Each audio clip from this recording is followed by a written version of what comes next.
Le 17 avril 2023, sur un Porna, un grimpeur indien de 4 ans s'accroche à son descendeur à 19 600 pieds d'altitude. 3 jours sans oxygène supplémentaire ont rendu ses pensées lentes et confuses. Ses doigts sont engourdis à l'intérieur de ses gants. Ses yeux et ses jambes sont lourds, ses pensées sont embrumées. La partie difficile devait être finie. Il ne restait qu'un rappel de 6 mètres, puis une marche jusqu'au camp de base, mais tout bascule en 3 secondes. Ses coéquipiers ont regardé avec effroi alors qu'il tombait au fond d'une crevasse sur la 10e plus haute montagne du monde. Ce qui suit est l'une des histoires les plus folles que j'ai partagées ici. Voici Anurag Maloo et les 3 secondes qui ont tout changé.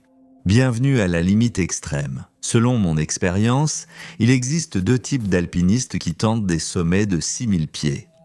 Il y a ceux qui s'y préparent progressivement. Ils commencent par des montagnes plus faciles. Ils apprennent comment l'altitude les affecte. Ils comprennent ce que leur corps peut supporter. Certains regardent d'abord la montagne la plus difficile et pensent « si je réussis, je peux tout accomplir ». Anurag Maloo était clairement de ce type. Âgé de 34 ans, il venait de Kishangar, une petite ville ensoleillée du Rajasthan, loin de l'Himalaya. Connu pour le commerce du marbre, non l'alpinisme.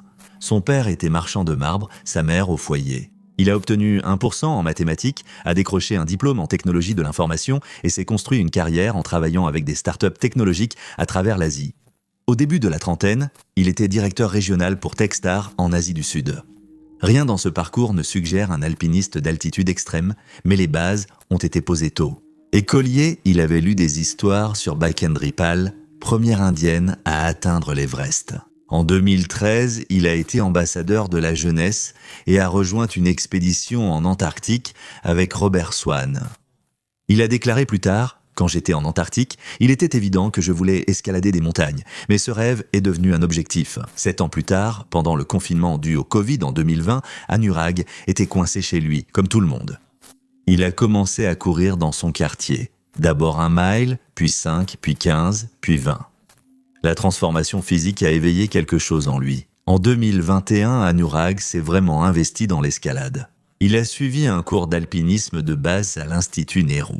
Plus important encore, il a obtenu le mentorat de Bakendri Pal elle-même, la femme dont l'histoire l'avait inspiré lorsqu'il était enfant.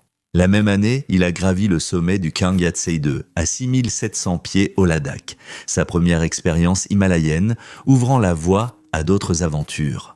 En octobre 2022, il a gravi le mont Neun à 23 400 pieds et le mont Ahmadablam au Népal à 22 300 pieds. Montagne technique avec arêtes de glace exposées et sections nécessitant de vraies compétences d'alpinisme. Début 2023, Anurag avait gravi plus de 10 sommets et exploré plus de 60 pays sur les 7 continents. Il n'était pas encore un alpiniste d'élite, mais avait une solide expérience de grimpeur. Son but était d'escalader tous les sommets de 6000 pieds et de relever le défi des 7 sommets, soit gravir le point le plus haut de chaque continent. Mais une motivation plus profonde que sa passion pour le sport le poussait. J'ai commencé à gravir des montagnes pour ma grand-mère, décédée il y a 1 an et demi. C'était ma personne préférée. À chaque sommet atteint, je sentais sa présence près de moi. Ce sentiment de protection spirituelle associé à sa réussite a engendré quelque chose de dangereux. Quand on réussit tout ce qu'on entreprend, quand on se sent protégé à chaque ascension, il est facile de croire que les règles ne s'appliquent pas à soi. Pour débuter son défi des 14 sommets, Anurag n'a pas pris l'option la plus logique pour son premier sommet de 6000 mètres. Il n'a pas opté pour Shohoyu ou Manaslu, où la majorité des alpinistes débutent à 6000 mètres.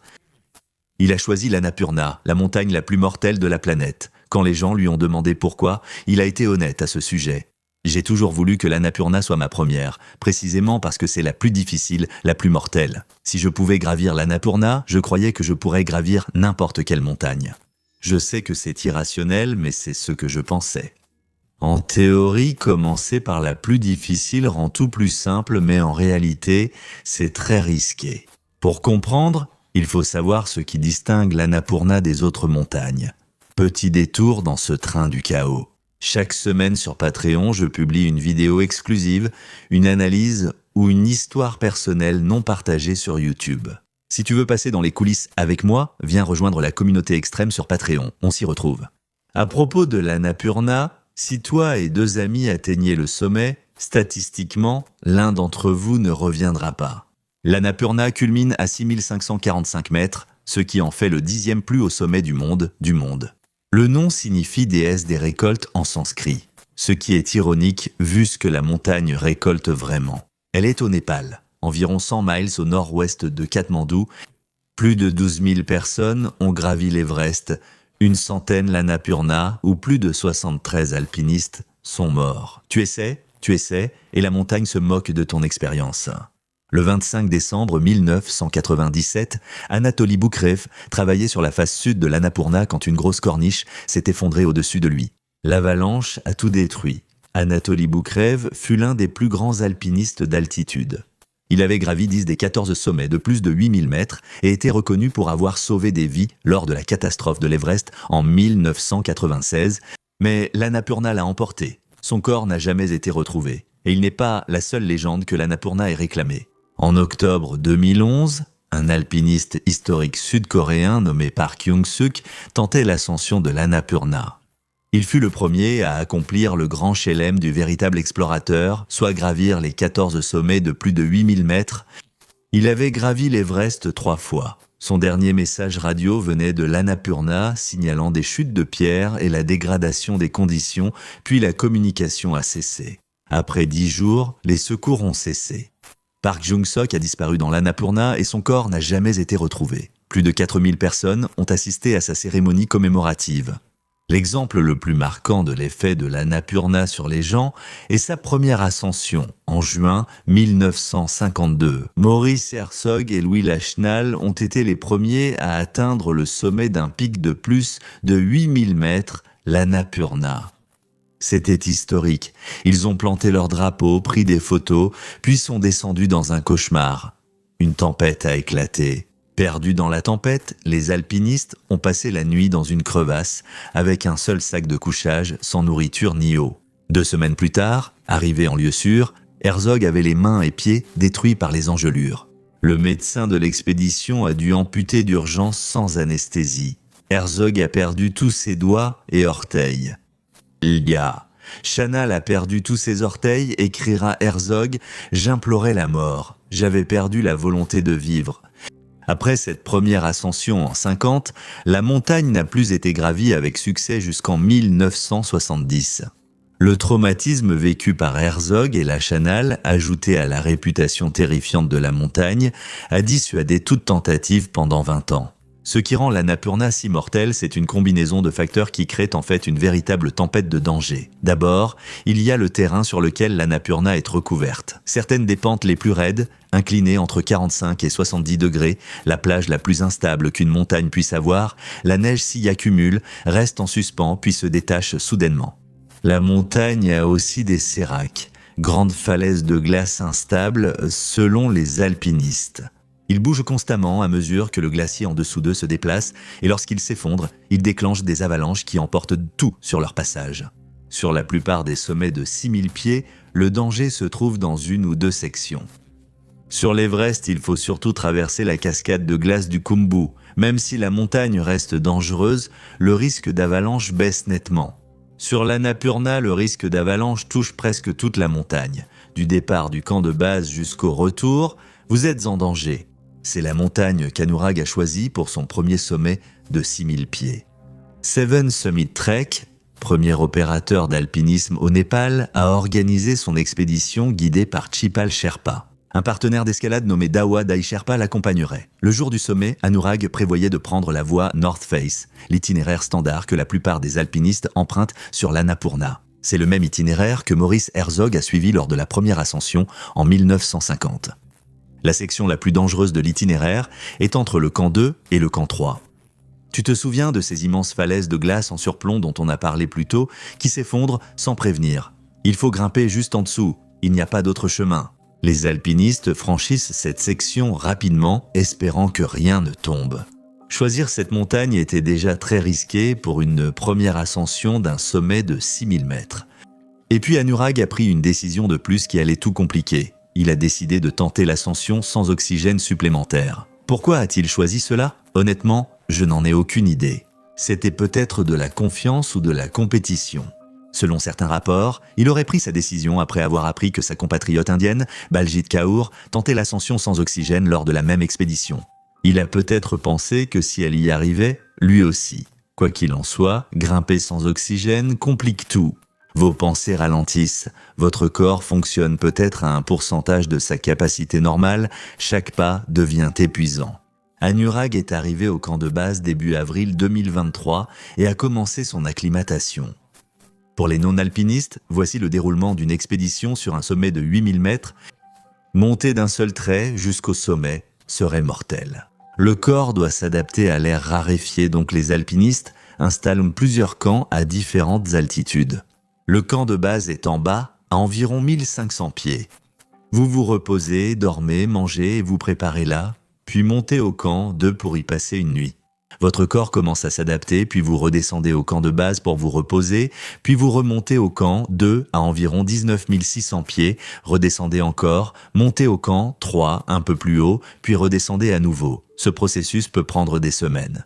Votre corps s'est assez adapté pour permettre l'ascension finale. Vous atteignez le camp 4 à environ 22 400 pieds, vous vous reposez quelques heures, puis vers minuit, vous entamez l'ascension finale vers le sommet à 29 545 pieds.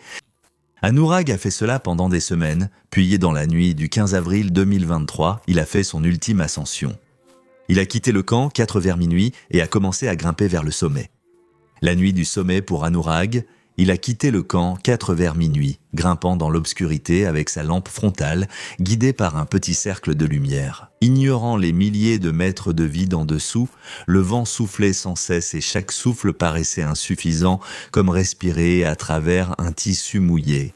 Il réalisait tout cela sans oxygène supplémentaire, tout en souffrant d'une toux terrible depuis des jours qui secouait tout son corps à chaque accès. Anurag a grimpé toute la nuit, heure après heure, un pied devant l'autre. Lorsque le soleil s'est levé le 16 avril, il grimpait depuis plus de 12 heures et il continuait encore. Vers 14 heures, Anurag a atteint 26 000 pieds. Il était à 100 pieds du sommet, environ 1,5 fois un terrain de football. Il voyait le sommet de l'Annapurna tout proche, prêt à l'atteindre et peut-être à entrer dans l'histoire. Mais un souci persistait. Anurag progressait mal. Sa toux nocturne le détruisait ici à 6000 pieds d'altitude. Chaque respiration était un combat, chaque pas semblait lui demander toute son énergie. Et puis, il y avait cette brume mentale. Privé d'oxygène après plusieurs jours en altitude extrême, son cerveau s'éteignait, rendant les décisions simples impossibles. Ses pensées avançaient, comme dans la boue à un moment donné pendant cette dernière étape. Chapal Sherpa, le guide principal d'Anurag, l'a aperçu sur les pentes supérieures et a immédiatement compris qu'il y avait un problème. Il avançait lentement, semblait faible et désorienté. Chapal a alors pris la radio. « Anurag Malu, s'il te plaît, c'est dangereux. Si tu arrives au sommet à 17 heures, comment redescendras-tu ? Tu as besoin d'énergie. » Il avait raison, il est 13 heures. Anurag était à 150 mètres du sommet. Vu sa lenteur, il n'atteindrait pas le sommet avant 17 heures. Et ensuite, il devrait redescendre, épuisé, sans oxygène, dans la partie la plus dangereuse de la montagne. Le message était clair, fais demi-tour maintenant et Anurag l'a écouté vers 17 heures. Ce jour-là, la grimpeuse Baljit Kaur montait encore quand elle a croisé Anurag redescendant. Elle l'a décrit comme découragé et contrarié. Et franchement, on comprend pourquoi. Peux-tu imaginer ce que cette décision signifiait ? Il avait passé des mois à s'entraîner, des semaines à s'acclimater. Après 13 heures d'ascension, il était à 150 mètres du sommet de son premier 8000, le sommet. Il avait choisi l'Annapurna pensant que s'il le gravissait, il pourrait tout escalader, mais il a dû faire demi-tour. Il a dû être dévasté. Mais elle a aussi remarqué autre chose, Anurag n'arrivait pas à attacher son propre mousqueton de sécurité. C'est une tâche de base, quelque chose que tout alpiniste devrait pouvoir faire automatiquement. Mais ses doigts et son cerveau ne fonctionnaient plus bien après des heures à plus de 22 000 pieds sans oxygène, vers 17h30 le 16 avril. Après 17h30 d'ascension, Anurag et Dawadai, Sherpa, sont redescendus au camp 4 à environ 22 400 pieds, sains et saufs. Et j'imagine qu'Anurag s'est effondré dans cette tente, se sentant aussi bas qu'on peut l'être. La déception devait être écrasante. Mais en même temps, il devait aussi ressentir un certain soulagement, car il avait pris la bonne décision. Il a écouté son guide, il a fait demi-tour quand il le fallait. Il était en vie, il était en sécurité. Le plus dur était passé. Il ne lui restait plus qu'à redescendre au camp de base cette nuit-là. Anurag a dormi au camp 4 et, au réveil le 17 avril, pensait sûrement que le pire était passé. Le matin du 17 avril, Anurag a entamé sa descente depuis le camp 4. Il n'était pas seul ce matin-là. L'alpiniste brésilien Moses Fiamoncini l'accompagnait et avait aussi tenté l'ascension sans oxygène. Le 15 avril, à moins de 40 mètres du sommet, il a fait demi-tour. Après une nuit au camp 3, il espérait retenter l'ascension, mais a choisi de redescendre. Au même moment qu'Anurag, tous les trois, Anurag, Dawa, Dai Sherpa et Moses, sont descendus ensemble de la montagne. Maintenant, voici quelque chose d'important à comprendre à propos de la descente en haute altitude extrême. C'est en fait plus dangereux que de monter. Quand on monte, vous restez concentré, vérifiez votre équipement, mais la descente vous épuise. Votre corps lâche après des jours d'effort, votre cerveau embrumé par le manque d'oxygène provoque des erreurs. Anurag était resté plus de 3 jours à plus de 2000 pieds sans oxygène. Son cerveau et son corps ont fonctionné 2 heures dans un environnement normalement mortel pour l'humain. Chaque pas exigeait une concentration qui lui faisait défaut. À 30 heures, le 17 avril, les 3 alpinistes ont atteint une section verticale entre le camp 3 et le camp 2.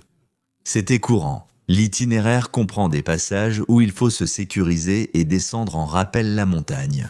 Cette section demandait un rappel de 6 pieds droit vers le bas d'une falaise glacée. Au point d'ancrage, là où les cordes étaient fixées à la montagne, 3 cordes pendaient. Moïse est arrivé le premier à l'ancrage. Anurag a demandé à Moïse d'y aller d'abord. Moïse a choisi une corde, vérifié sa sécurité, fixé son descendeur et est descendu en rappel sans problème. Arrivé en bas, il s'est décroché et déplacé sur le côté. Anurag devait maintenant passer. Moïse leva les yeux, attendant Anurag, mais son sang se glaça. Anurag n'était pas sur la corde qu'il avait utilisée, il était sur une autre corde, et Moïse pouvait voir depuis le bas que quelque chose n'allait pas avec cette corde. Il a commencé à crier « Arrête !» Moïse lui a crié dessus, mais Anurag ne s'est pas arrêté. Il a continué à descendre. La corde continuait de glisser entre ses mains. Moïse a crié de nouveau, plus fort « Arrête, regarde la corde !» Mais Anurag n'a pas répondu, il a juste continué. Moïse dira plus tard qu'il regardait vers le bas, mais je doute qu'il voyait quoi que ce soit, car voici ce qu'il a compris alors, contrairement à Anurag.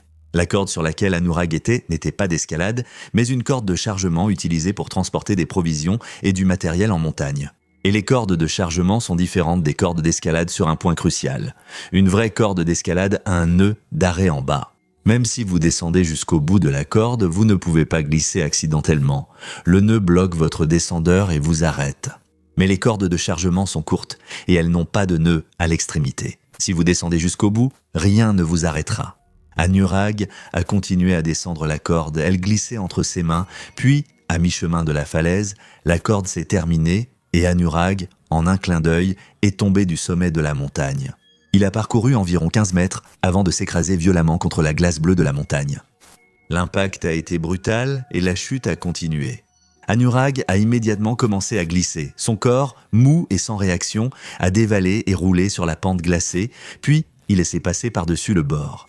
Sous ce rebord, une énorme fissure entaillait la glace du glacier, semblable à celle d'un lac gelé, mais pénétrant profondément la montagne. Les alpinistes les nomment crevasses.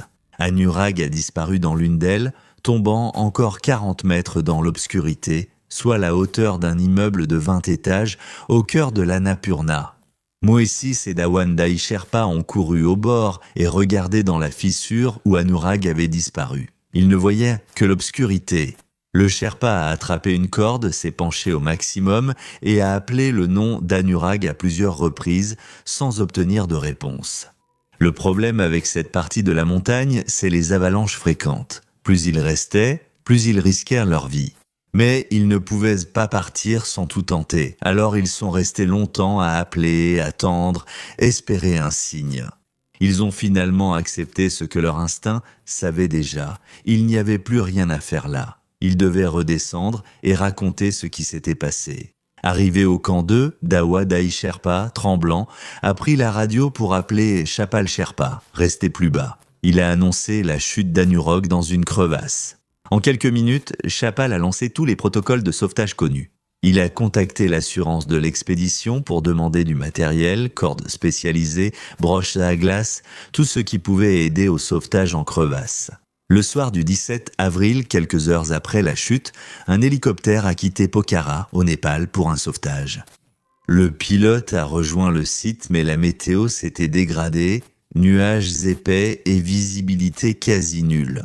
Il a survolé la zone du mieux possible, sans rien voir. Ils ont attendu le matin, au camp de base. Tous savaient qu'Anurag était dans cette fissure de la montagne. Moses connaissait précisément son emplacement et pouvait l'indiquer sur une carte.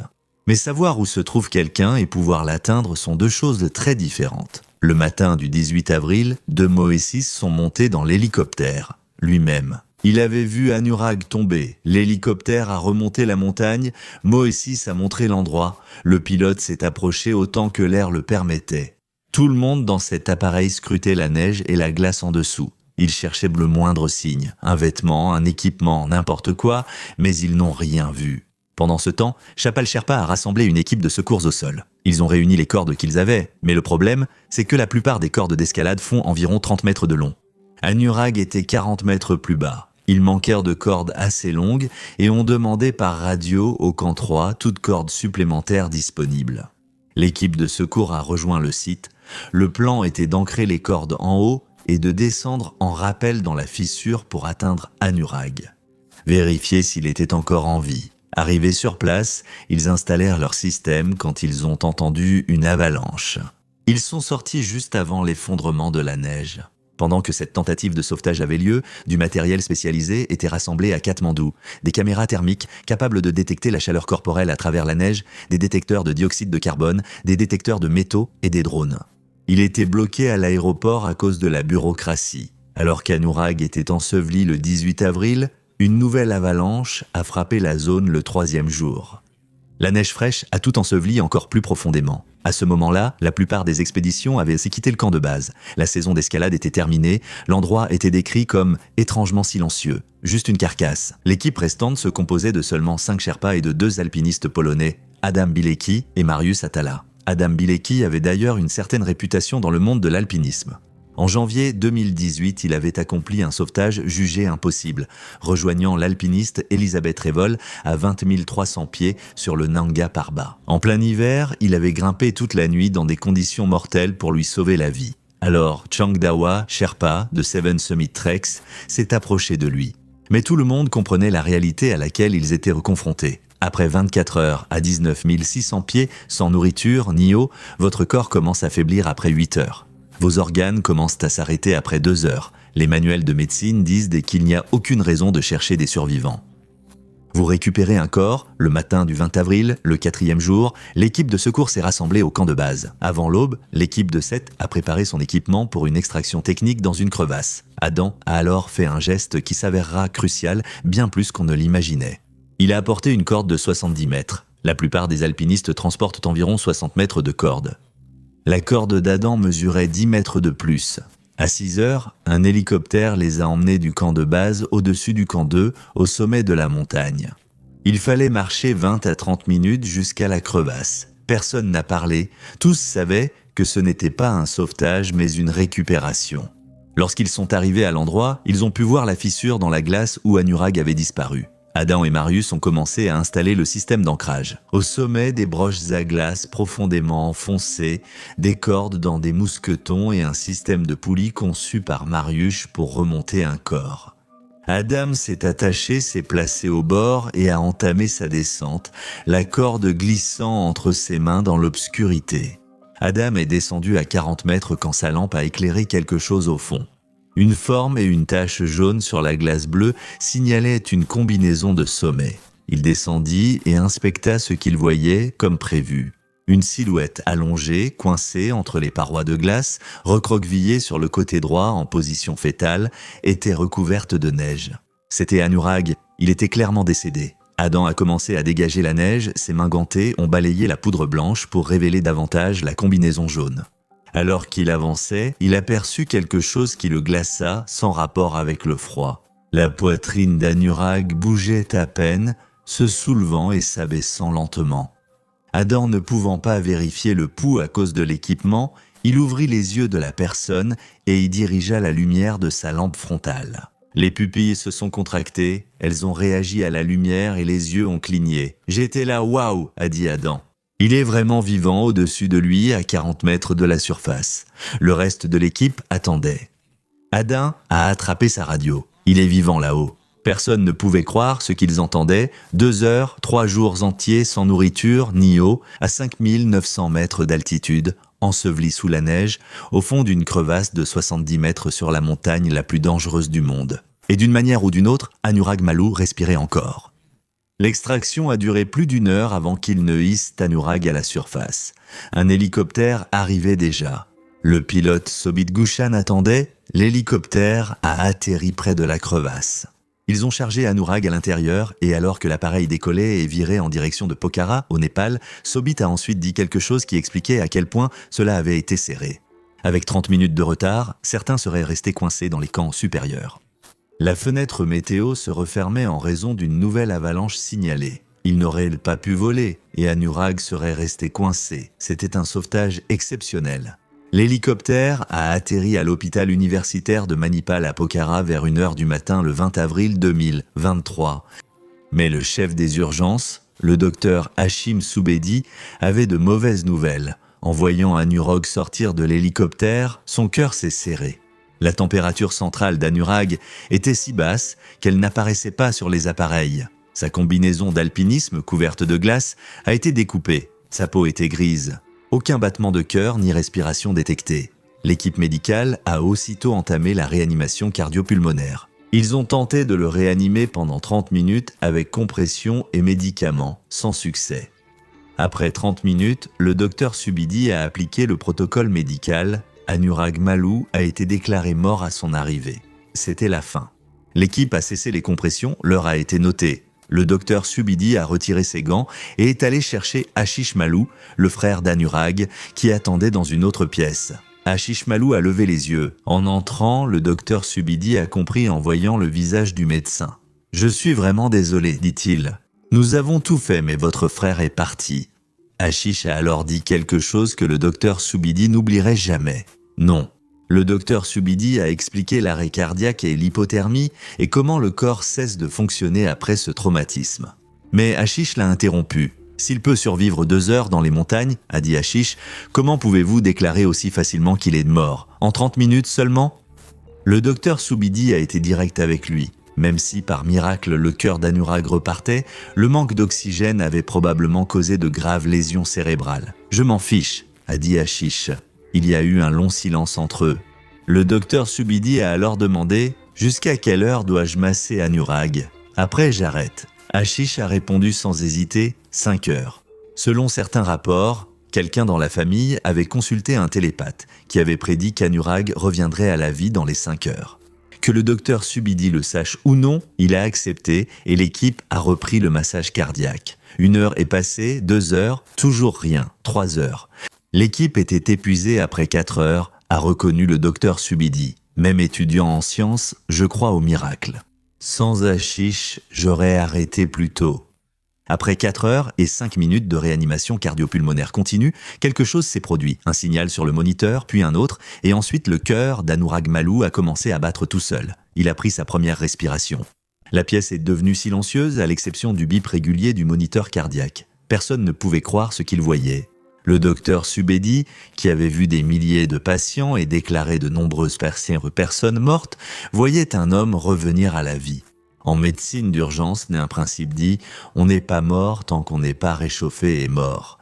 En hypothermie sévère, le froid ralentit fortement le métabolisme, le cerveau requiert moins d'oxygène. Vos organes peuvent survivre à des conditions normalement mortelles. Mais le froid ayant piégé Anurag dans la crevasse l'a au contraire préservé. Cela avait placé son corps en hibernation, protégeant cerveau et organes alors que son cœur s'était arrêté. Ce simple cas d'hypothermie est devenu l'une des réanimations par massage cardiaque les plus longues de l'histoire médicale. Mais Anurag n'était pas tiré d'affaire. Il survivait à peine, sa température centrale restant très basse.